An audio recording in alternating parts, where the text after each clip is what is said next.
Madame, Monsieur, bonsoir. Aujourd'hui, dans le cadre d'une émission du médiateur, nous allons parler d'un grand homme, d'un monsieur qui n'est plus là, qui est décédé il y a quelques années, de monsieur Aït Ahmed, Hussein Aït Ahmed, un leader, un révolutionnaire algérien. Et nous allons parler de son récit, son histoire, son vécu et tout ce qu'il a fait de bien, en tout cas pour l'humanité, pour les droits de l'homme en Algérie et d'ailleurs aussi en Afrique et en Europe. Et pour justement participer avec nous et débattre autour de l'hommage de ce grand monsieur, j'ai avec moi Belkacem Amarouche, qui est ex-député au parlementaire du parti FFS algérien, qui est militant des droits de l'homme. Je lui laisserai l'honneur tout à l'heure et l'initiative de nous donner plus d'indications sur son CV et tout ce qu'il a fait jusqu'aujourd'hui. Et puis alors, nous avons aussi avec nous Manal Mselmi, qui est aussi une féministe, qui anime l'émission d'écoféminisme et qui est militante aussi des droits des femmes et des droits de l'homme d'une manière générale. Voilà, donc mes invités, bonsoir. Bonsoir. Monsieur Amarouche, Belkacem, donc qu'est-ce que vous pouvez nous dire en plus de vous? D'abord, soit نزدينا ممان الدهذور سيني غازول في اللون يمدانن لافريقيا اسكوسا مكاز باسكو فوالا اسكوسا اجديد اسكوسا امينوث يناير يديبذان ان شاء الله تيلي في الركزه لاكواد نوخيث إوا كان تيلي ثلليا ذي زرفان ومدان أني ذمن لا et بالخصوص ذي الجزائر ذي المروك ذي تونس. Donc voilà, je remercie tout d'abord l'antenne et la télévision, toute l'équipe, donc Al Mouatin, qui convient pour ma part convenablement à l'esprit et à la pensée, à l'engagement de l'homme à qui nous rendons hommage en primo, qui est Hussein Aït Ahmed.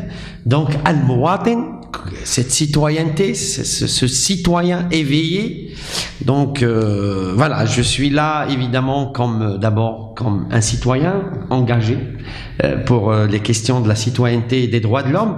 Je suis là évidemment, je ne peux pas m'échapper en ma qualité d'ex-parlementaire du Front des Forces Socialistes durant la législature 2012-2017 en Europe et en Amérique. Et évidemment, comme un des anciens militants du FFS et qui continue toujours à militer et essayer de tout ce qu'on peut faire pour revivifier le message qui nous a légué à nous tous, donc non seulement aux militantes et aux militants, mais aussi à tous les citoyens, et pas nécessairement d'Algérie, parce que Aït Ahmed est un homme internationaliste. Oui. J'ai dit. Azul Fillak, c'est Amarouche. Azul, salam alaikum.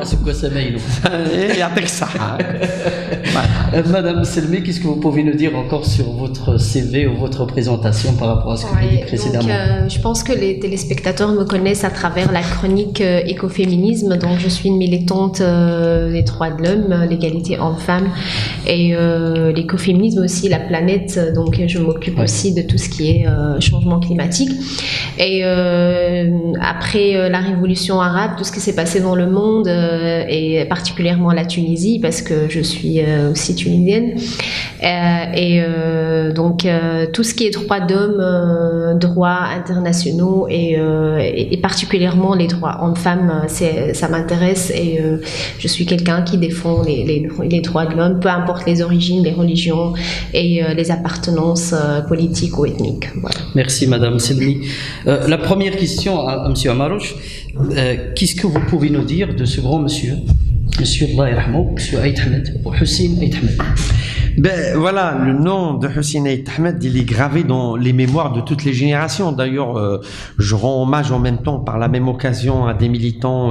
Aujourd'hui, nous commémorons aussi leur décès, et qui était très proche Aït Ahmed d'Ahmed Mejbar, qui était un de ses protocoles donc rapprochés de Bouira, donc de la région du centre d'Algérie. Nous rendons hommage à des chanteurs qui ont été exilés d'Algérie, dans Slimane Azm, et à plein d'autres, dont même aussi dernièrement nous avons perdu l'épouse de la veuve du feu Karim Belkacem, un des signataires des accords d'Évian. Donc Hussein Aït Ahmed est gravé dans la mémoire collective, donc des Algériens et des Algériennes, des Nord-Africains, donc du Maghreb, donc Maroc, Algérie, mais aussi de l'Afrique et du monde, du moment qu'il était très actif comme un socialiste pour un monde juste.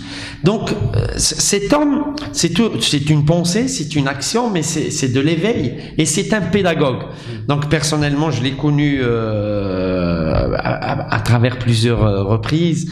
D'abord à travers l'histoire de ma famille, donc qui était engagée dans le parti qu'il a fondé lui-même, le Front des Forces Socialistes, depuis 1963. Donc il y avait des gens de ma famille qui ont été engagés depuis longtemps avec lui. Mais moi, je l'ai connu à travers d'abord les récits de mon père, Allah yarhamou. D'ailleurs, je parle de mon père qui est décédé à la même semaine. Qui était aussi militant. Oui. Elle est décédée à la même semaine que la mort de Sil Hussein. Et la dernière phrase, d'ailleurs, c'est la dernière lettre écrite que mon père a écrit.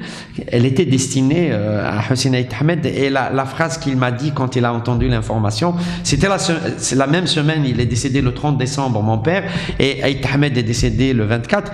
Donc alors la phrase qu'il m'a dit, mon père, il m'a dit Allah yarhamhum, tous les deux, qal, une page qui tourne dans le monde. C'est le Hussein, c'est ça, c'est-à-dire nous aussi. Moi, je suis natif des années 70, donc les années 70 pour les francophones français. Donc voilà, il est là, il est présent, et ce qui est frappant chez Sil Hussein, en tout cas, moi j'ai vécu des moments très durs en Algérie, meurtris.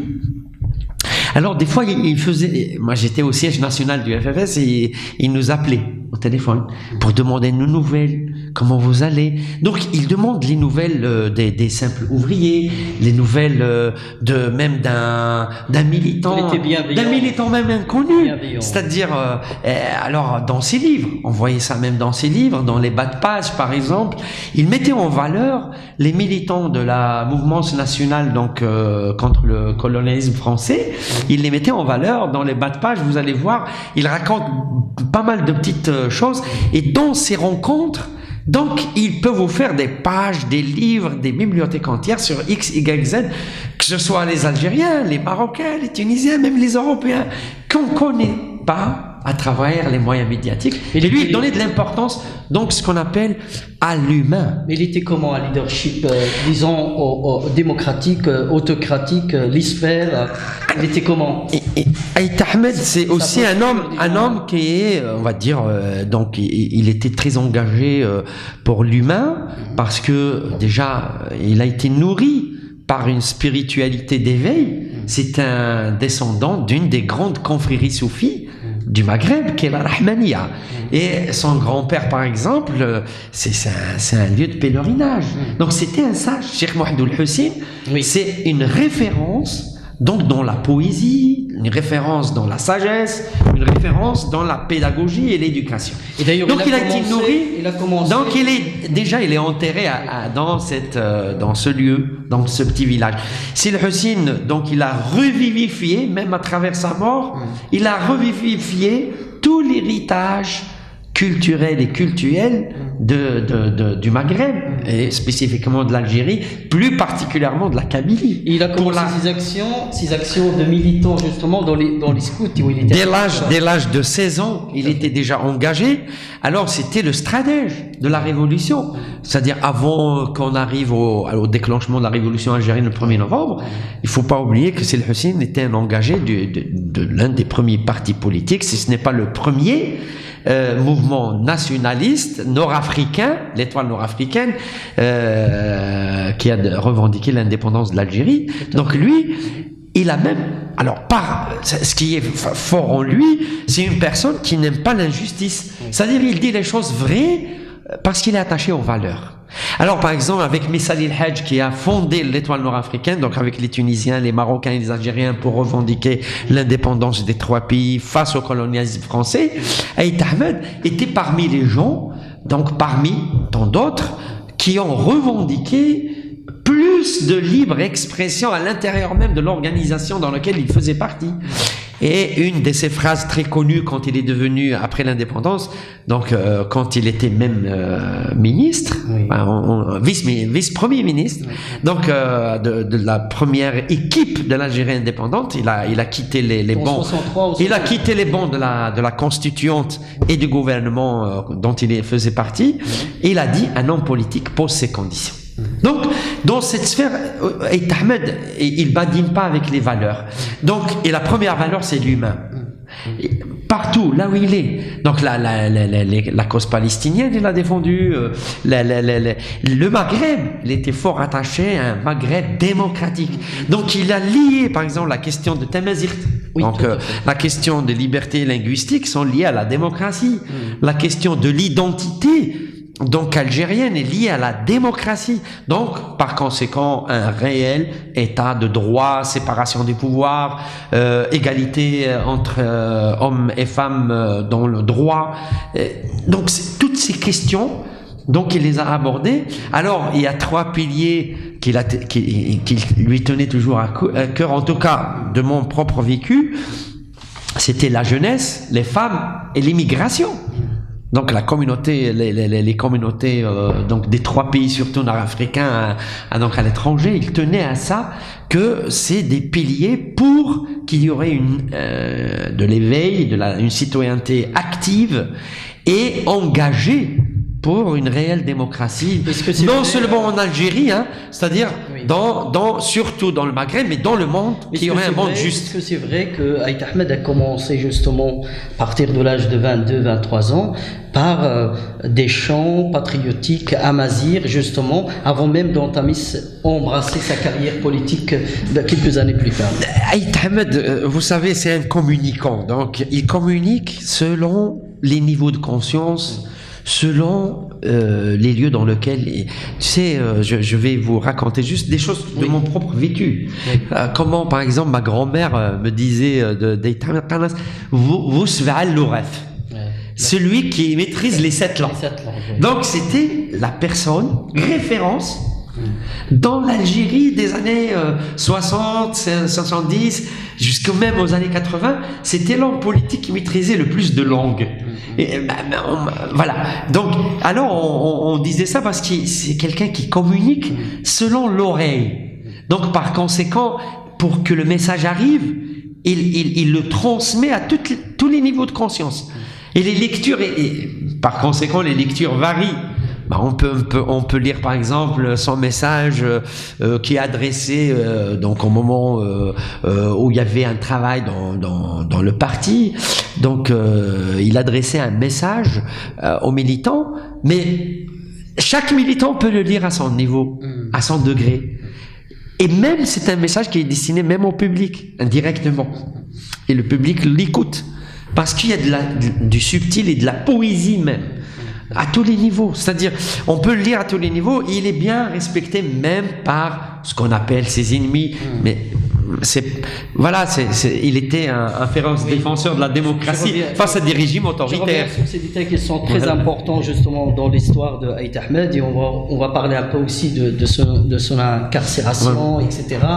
Tous ces points-là sont très importants aujourd'hui parce qu'on veut parler de ce grand monsieur et de le faire connaître, et surtout pour nos enfants qui ne le connaissent pas. Manal Mselmi, qu'est-ce qui vous intéresse par rapport à ce monsieur, à ce grand homme. Oui, je pense que ce qui m'intéresse, c'est sa lutte pour l'égalité, la justice et surtout l'égalité homme-femme, comme monsieur vient de le préciser. C'est le fait de mener une lutte qui concerne une catégorie de la société. Donc, on sait bien qu'au Maghreb, l'égalité homme-femme, c'était vraiment l'une des chevaux de bataille de plusieurs militants féministes. Et par exemple, en Tunisie, on a Bourguiba, et je pense que Aït Ahmed a la même ligne de direction que Bourguiba. Donc, c'était mener l'égalité homme-femme. Et je pense l'une des militantes fort connues en Algérie, c'est Wassila Tamzali. Et apparemment, elle était dans le même parti que Aït Ahmed. Elle était une de ses conseillères. Oui, voilà. Et c'est une militante très active qui réclame donc l'égalité homme-femme. Et elle se battait contre la polygamie en Algérie. C'est une femme qui défend les libertés. En disant ma liberté est difficile, elle m'a isolée. Donc, c'est un combat pour une femme libre et qui était aussi soutenu par Aït Ahmed. Donc, c'est important d'avoir des hommes dans un parti politique qui soutiennent les femmes. Et il ne faut pas oublier que c'était les années 70 ou 70, comme vous dites.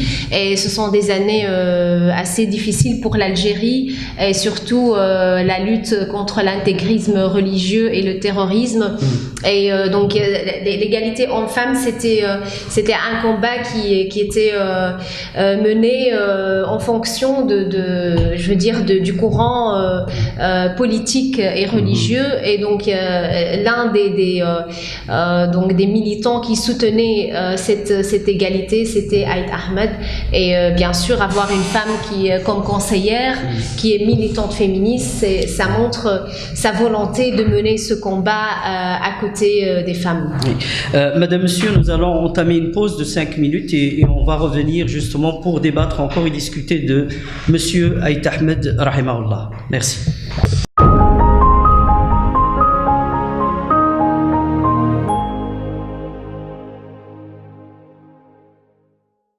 Bonsoir Madame, Monsieur.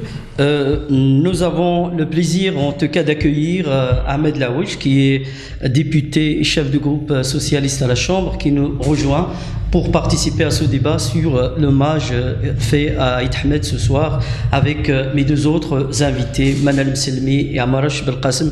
Ahmed Laouch, merci d'avoir accepté notre invitation et de venir participer à ce débat pour rendre hommage à Monsieur Aït Ahmed. Bonsoir à vous, merci pour l'invitation, bonsoir à vos auditeurs. Oui, j'ai accepté cette invitation parce que Aït Ahmed a fait partie de mon édification personnelle. Évidemment, c'est une figure historique dont le destin est lié à celui de l'Algérie, un destin dont on a certainement pu vous dire à quel point il a été parsemé de difficultés tout au long de sa vie, mais en même temps un exemple de ténacité, un exemple de constance dans les engagements politiques qui étaient les siens. Et puis, au-delà de cela, c'est aussi quelqu'un qui, alors que j'étais jeune adulte et finalement encore aux études, dont la figure m'a fortement impressionné lorsque l'Algérie a connu de graves difficultés, lorsqu'elle était confrontée notamment aux agissements de certains groupuscules, GIA, etc., et où il apparaissait comme étant une figure politique de référence, qui venait avec un projet alternatif pour l'Algérie, et en particulier avec une vision sur ce que devait être une Algérie moderne, démocratique, où le débat avait sa place. Je me souviendrai de ses discours très impressionnants, précisément sur les droits de l'homme, mais aussi les droits de la femme, sur la défense, avec une grande intelligence aussi de la culture amazigh dont il procédait. Tout ça faisait de lui quelqu'un qui m'impressionnait, sans compter bien sûr, et là ça me touche moi comme socialiste, ses engagements de gauche. Il développait une vision du monde en général, mais aussi une vision du Maghreb et de l'Algérie en particulier, empreinte des valeurs de gauche, de progrès social, de solidarité, de respect des droits humains. Tout ça fait que cette personnalité m'a vraiment toujours impressionné et a toujours été pour moi un des éléments dans la constellation politique, un des éléments de référence. Je dois aussi rappeler que Hossein Aït Ahmed intervenait en termes d'analyse sur la géopolitique du Moyen-Orient à l'occasion des différentes guerres qui ont notamment secoué l'Irak. On se souviendra d'ailleurs à cette occasion à quel point le fait pour lui d'être polyglotte lui permettait d'avoir un accès à des médias internationaux et donc d'avoir une compréhension de ce qui pouvait se dire à la fois dans la sphère anglo-américaine mais aussi dans la sphère arabe, et donc c'était donc un interlocuteur de choix que pour pouvoir amener des éléments d'appréciation sur la situation. Et donc c'est là où je me rendais compte qu'on avait avec cette personnalité un homme qui aurait pu être un homme d'État. Autrement dit, si l'histoire avait été différente, c'est certainement quelqu'un qui aurait pu jouer un rôle très important. Il a joué un rôle important, mais plus important encore au niveau de l'exécutif d'un gouvernement algérien qui aurait pu être fondé sur des bases évidemment démocratiques. On se souviendra qu'il a claqué la porte à un certain moment, refusant ce qu'il considérait comme étant une mascarade électorale lors d'une élection. Il n'était pas le seul d'ailleurs à le faire, mais il a eu ce courage à un certain moment, à la veille quasiment des élections, si je ne m'abuse. Il s'est retiré. Il s'est retiré. Alors qu'il avait battu campagne à travers l'ensemble du pays, et il avait de ce point de vue du reste une popularité qui dépassait de loin sa région d'origine. Donc voilà, pour moi c'est tout ça. Aït Ahmed, une grande figure politique du Maghreb, un intellectuel aussi, et je me dis que finalement il aura apporté au Maghreb, même si il n'a pas pu concrétiser son projet politique, son rêve politique. Je pense que ses idées resteront. Je pense le temps viendra où il sera reconnu à sa juste valeur. Il est reconnu évidemment dans les milieux progressistes. Bien entendu que certains qui sont plus conservateurs et qui s'accrochent à une certaine forme de pouvoir voient en lui quelque part l'archétype de l'opposition. Mais je ne doute pas que l'histoire lui rendra justice. Et d'ailleurs c'est pour ça que je salue vraiment, je dirais, cette commémoration, parce que la mémoire c'est quelque chose qui doit évidemment se cultiver. Oui. Monsieur Amarouche, comment une personne comme Aït Ahmed, qui a justement fait beaucoup de choses pour les droits de l'homme, qui a de la capacité justement intellectuelle et qui est un homme aussi de terrain, qui a fait beaucoup de choses, a finalement été à un moment donné condamné, peut-être incarcéré et même traité de séparatiste, justement après de la création du mouvement ou du parti FFS. Comment ça s'est passé, cette histoire?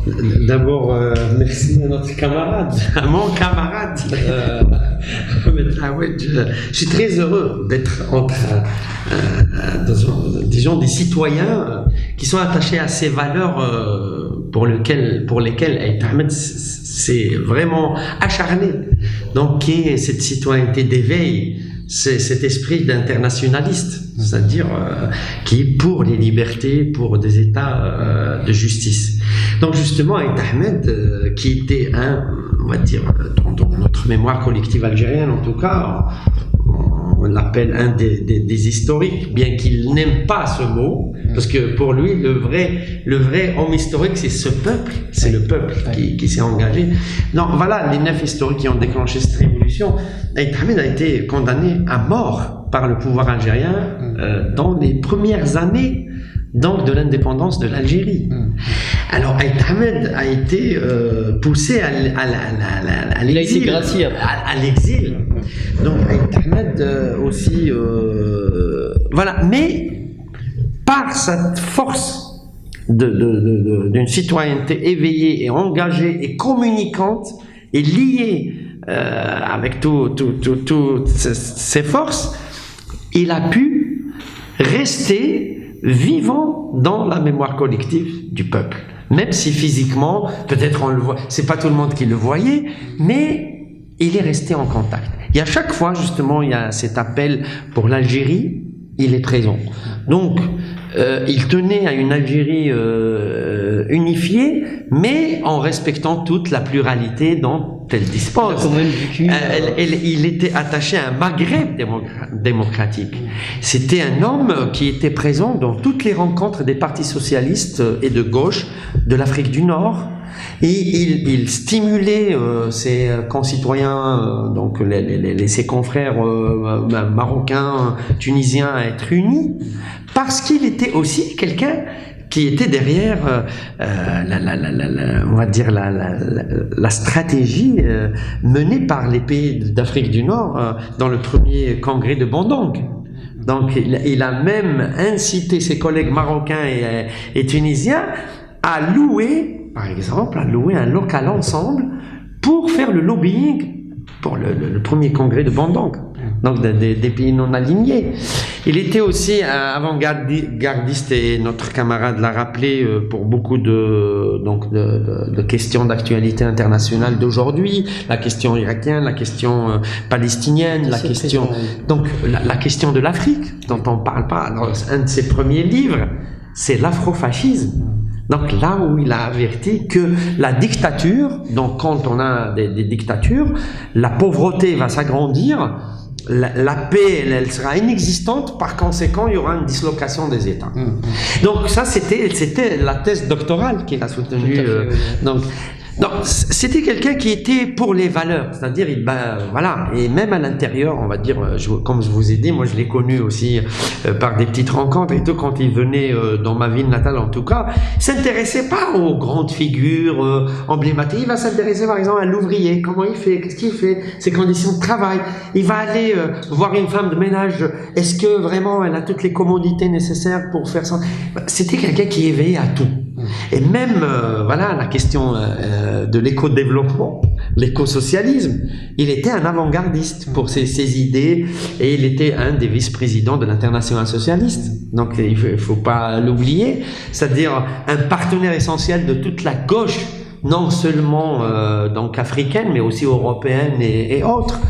Donc c'était ça, il a dépassé quelque part le cadre de partisans, mais le cadre de son pays, à un degré où quand il y avait ces funérailles, les premiers qui sont arrivés donc au siège national du Front des Forces Socialistes, c'était nos frères et sœurs de partis de gauche tunisiens et marocains. C'était les premiers qui sont arrivés. Donc c'est pour vous voyez que la grandeur de cet homme. Et chez nous, en tout cas, dans notre culture algérienne, je me rappelais bien, on l'appelait le Mandela de l'Afrique du Nord. Parce que il est tellement voilà, il est tellement engagé et actif en fait. Et c'est ça. Oui. Donc c'était aussi un homme humble. Je vous raconte une histoire que j'ai vécue moi-même comme étudiant quand j'étais à Liège. Alors bon, on était des gens, on n'avait pas la bourse et tout. Bon, une fois on a décidé de prendre un peu d'air avec un groupe d'étudiants pour partir en Suisse. Donc en se baladant, on le voyait comme ça. Il était un homme simple pour nous. Il nous voyait, il nous a reconnus par la voix qu'on était des Algériens et tout. Il nous a invités à un café et il nous a posé des questions sur nos études. Et vers la fin, il a dit, écoutez, s'il y a quelque chose, vous avez besoin de ça ou de ça, voilà telle adresse, voilà telle organisation, voilà telle association. Il nous a éveillés à ça. C'est-à-dire à être dans l'action. Et pas seulement dans la théorie. Mais être au service de la communauté. Comment cet homme en fait qui a toutes ses qualités, etc., a finalement à la fin, donc il s'est échappé de la prison pour partir en exil, etc. Et terminer sa vie quand même en dehors de son pays, donc exclu justement de cette participation active dans son pays. Comment lui a vécu ça? Non, il était, comme il a souligné notre confrère, c'est-à-dire quelque part, Aït Ahmed, quand on lui a même proposé la présidence, c'est même pas être chef de gouvernement, même la présidence on lui a proposé. Il a dit, et mes valeurs, qu'est-ce que j'en fais avec mes valeurs? Donc, une présidence dans un État autoritaire, il ne va pas l'accepter. Mais une présidence avec des règles démocratiques, d'ailleurs, comme on vient de le souligner, il s'est même présenté pour les élections présidentielles en 99, donc pour les francophones français 99, et il s'est retiré à la veille des élections avec les 6 autres candidats.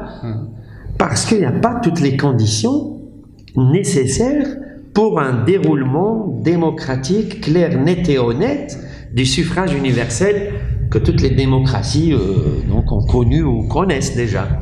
Donc voilà, c'est quelqu'un qui tenait à ça. Donc il peut perdre une élection, mais c'est-à-dire dans un processus démocratique, oui. Mais si c'est dans un processus autoritaire, il ne va pas l'accepter. Même si on lui a proposé la présidence avant Boudiaf d'ailleurs, il l'a refusé. Et après, donc, avec Boudiaf qui était au Maroc, qui était un de ses fidèles amis durant le parcours révolutionnaire anticolonialiste, c'était quelqu'un qui a aussi conseillé ses amis comme Boudiaf, comme ceci, de faire attention, et il tenait à la paix, surtout, à ne jamais faire des actions de violence. C'était un pédagogue pour la paix, un homme de paix. C'est-à-dire, quand on voit ses messages, quand on analyse ses messages, même si l'autoritarisme, il s'est ancré dans presque toutes les institutions, mais lui, donc face à cela, donc il proposait une vision alternative, mais en paix. Donc ça c'est ce qui caractérise Hussein Ait Ahmed. Donc c'est un homme de paix. Voilà, Selmi, vous êtes aussi une femme qui défend les valeurs de la paix, de l'égalité hommes-femmes, l'égalité des sexes, etc. Vous êtes très engagée. Qu'est-ce que ça vous fait, ou qu'est-ce que ça vous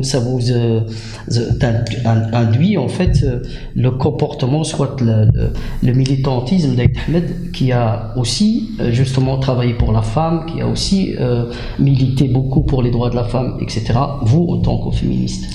Je pense que cet homme peut être un exemple surtout pour les jeunes d'aujourd'hui, parce que comme monsieur vient de le signaler, c'est un homme de paix, donc il était tout le temps dans le dialogue, il n'a pas imposé ses valeurs, il a essayé de faire comprendre les choses d'une façon pacifique, il a milité pacifiquement.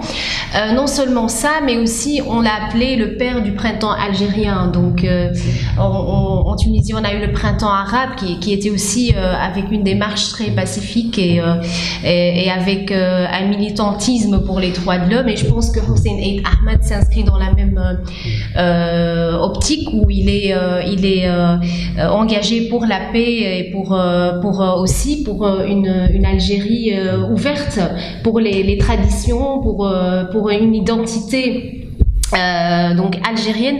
C'est ça que j'aime bien, c'est que reconnaître qu'il y a une identité algérienne, c'est quelqu'un de nationaliste qui réclame l'identité, donc et qu'il est contre le fascisme africain, comme vous venez de dire, et c'est ça qu'il faudrait signaler, c'est que nous les jeunes ou les militants dans les mouvements de jeunesse, etc., on a besoin de cet exemple. On a besoin de voir des hommes de paix, des hommes qui sont engagés pour le vivre ensemble et pour une identité pluraliste en respectant l'autre. Donc on n'impose pas, on va pas avoir cette identité nationaliste en excluant l'autre. On a cette identité en respectant et en aimant l'autre. Et c'est ça qui est important dans le Maghreb, cette idée de respecter les autres cultures et d'avoir cette identité nationaliste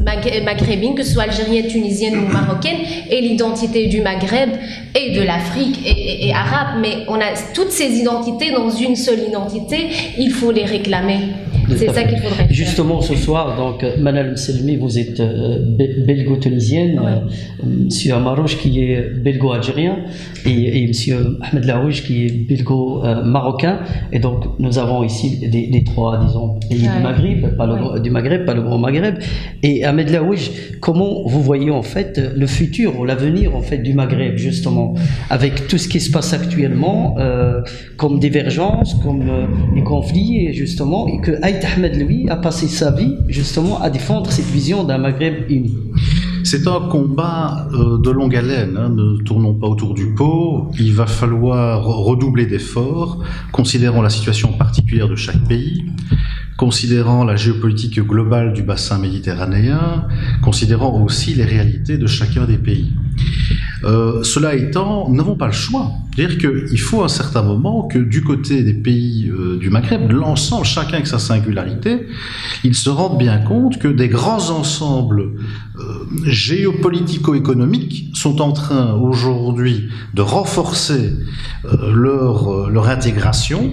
Je pense évidemment à l'ensemble européen. L'Union européenne est évidemment un exemple. Je cite l'Union européenne parce que c'est le premier voisin du Maghreb, mais pensez également aux négociations, aux tractations qui ont toujours lieu pour le moment, d'ailleurs avec des difficultés, mais c'est certainement lié à la personnalité de Trump. Mais Trump, à un moment donné, passera la main. Mais le grand ensemble nord-américain, regardez aussi comment les pays d'Amérique du Sud renforcent leurs liens. Et puis vous avez le grand ensemble, évidemment, asiatique, avec la Chine de plus en plus puissante. Et puis vous avez évidemment la Russie avec sa zone d'influence. Donc face à ces grands ensembles, si du côté des pays du Maghreb, il n'y a pas à un moment donné des convergences de vues, des stratégies communes sur le plan du développement économique, du développement humain, du développement culturel, du plan de la recherche, du développement, du soutien à la recherche scientifique, du soutien à la recherche académique, autrement dit d'essayer de se rappeler que le bassin méditerranéen est un bassin de savoir et d'échange, eh bien il y aura progressivement une forme d'appauvrissement collectif. Donc c'est soit l'union pour prospérer, grandir tous ensemble, soit c'est la régression et je dirais au contraire malheureusement même d'être dans une situation où on subira davantage les événements qu'on en sera acteur. Donc c'est-à-dire que le destin du renforcement de la cohésion entre les pays du Maghreb, selon des modalités à déterminer, la structure à définir, ça n'est jamais qu'une modalité. Le degré d'intégration, de coopération, de collaboration, ce sont des modalités à déterminer. Mais ils n'ont pas le choix. Ils n'ont pas le choix. Ça doit faire partie aujourd'hui d'une approche commune. Et si on ne le fait pas, alors je pense en effet qu'il y a là, pour les peuples qui composent ces différents pays, un risque vraiment, non pas simplement de stagnation, mais peut-être aussi de régression. Le monde avance alors sans eux. Donc je crois qu'il y a dans chacun des pays une conscience de cela. Et du côté, en tout cas, des dynamiques populaires, des dynamiques intellectuelles, des dynamiques académiques, on voit que cet état d'esprit, non seulement émerge ça depuis très longtemps, mais se renforce. Il faut évidemment que du côté des sphères politiques, eh bien, on puisse embrayer la dynamique et aller de l'avant. Donc je crois que, je fais partie, moi, de ces optimistes, tout en sachant que, évidemment, le chemin est parsemé d'embûches et qui tiennent à des logiques politiques, politiciennes, propres à chacun des pays. Inutile ici de faire l'inventaire des difficultés. Autre point, c'est de réfléchir au-delà du renforcement de la cohésion au niveau du Maghreb, au renforcement des relations avec l'Union européenne. Pas sur des bases de maître à élève, pas sur des bases inégalitaires, sur des bases égalitaires. Dans le respect, les pays du Maghreb ne sont pas le marchepied de l'Union européenne. Ça, l'Union européenne doit le comprendre, parce qu'elle le comprend de plus en plus. Donc un partenariat sur des bases égalitaires, ce qui offrira aussi à l'Union européenne l'avantage de pouvoir avoir une zone de développement plus importante.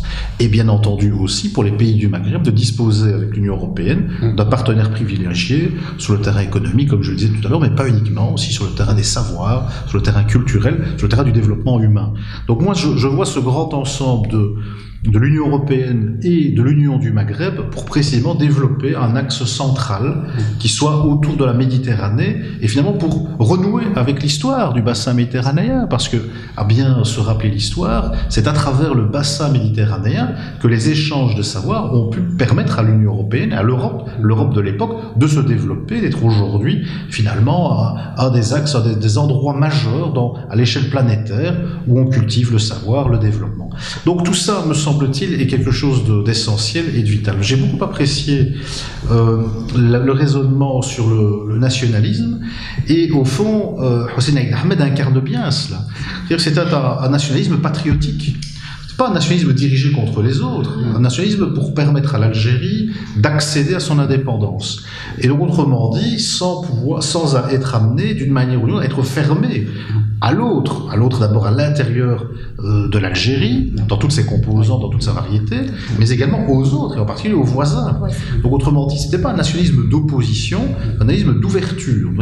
Et c'est vrai que je pense qu'il faut être très vigilant par rapport à cela, parce qu'on voit les nationalismes aujourd'hui se redévelopper, tout à fait, pas qu'au Maghreb, mais partout dans le monde, en particulier en Europe, et on voit que c'est un nationalisme d'une certaine facture, qui n'a strictement rien à voir avec le nationalisme patriotique, mais plutôt d'exclusion, de radicalisation, de repli sur soi.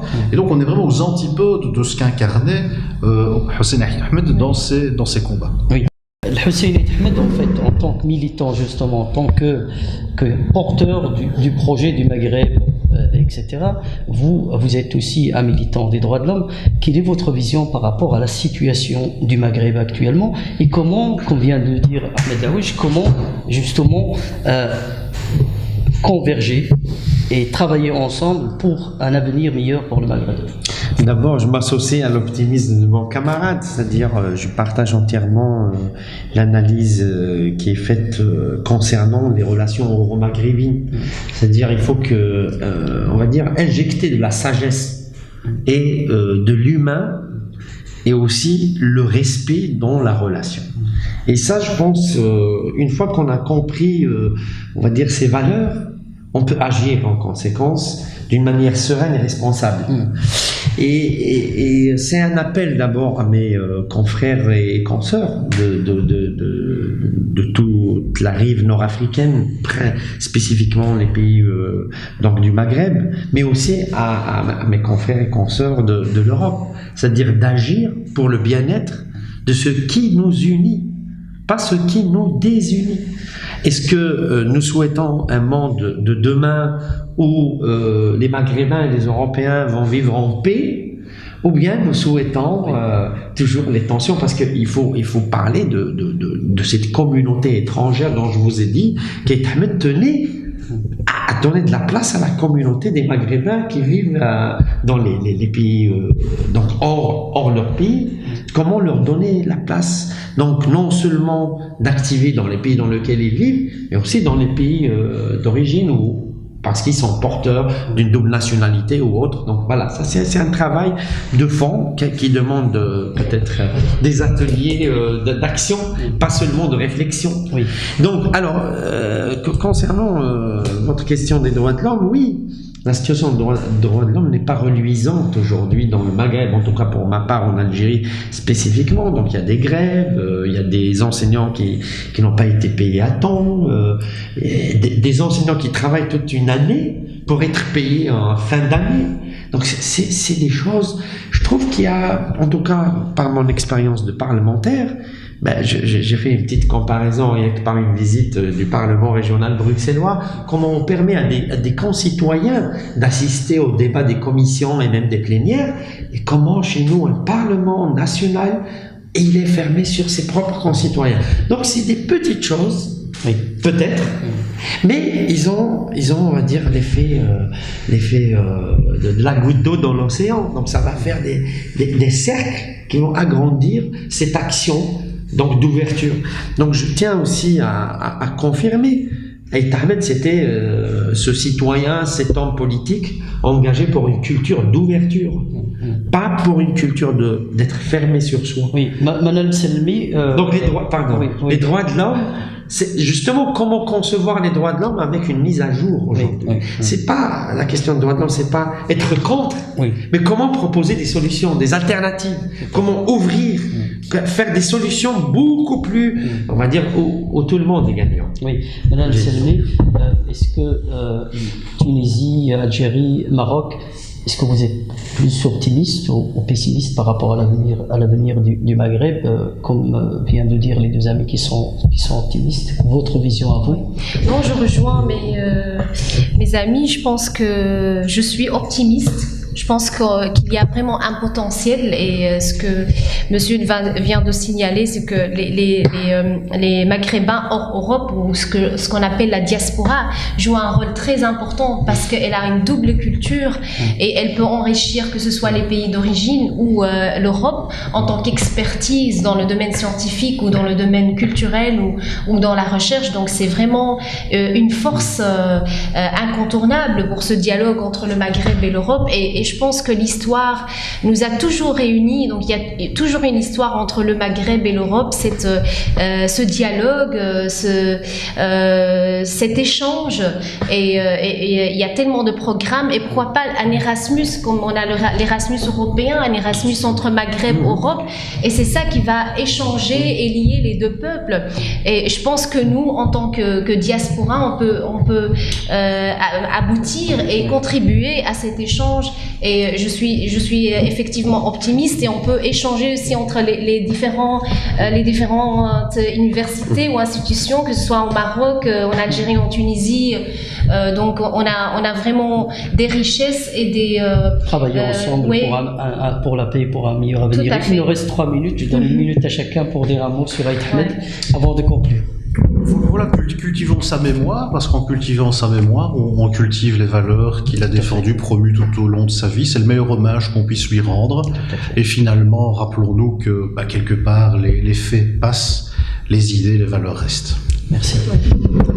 Cultivons l'espérance, cultivons cette convergence pour aller vers un monde meilleur et juste. Il faut toujours tenir à souligner les valeurs. Les valeurs sont vraiment essentielles. Donc, on a vu que ce personnage, Monsieur Aït Ahmed, n'a pas tenu à avoir le pouvoir. Le pouvoir, c'était pas important, mais ce sont les valeurs qui sont importantes. Et pour sa mémoire, on remercie cet homme d'avoir tenu la parole et d'avoir présenté un exemple d'homme de paix. Et donc, c'est ça qu'il faudrait retenir. Monsieur Ahmed Laouij, merci. Monsieur Amarouche, merci. Madame Silmé, merci. Madame, monsieur, c'est ici que se termine l'émission sur l'hommage de Monsieur Aït Ahmed et à la prochaine fois. Merci de nous avoir suivis.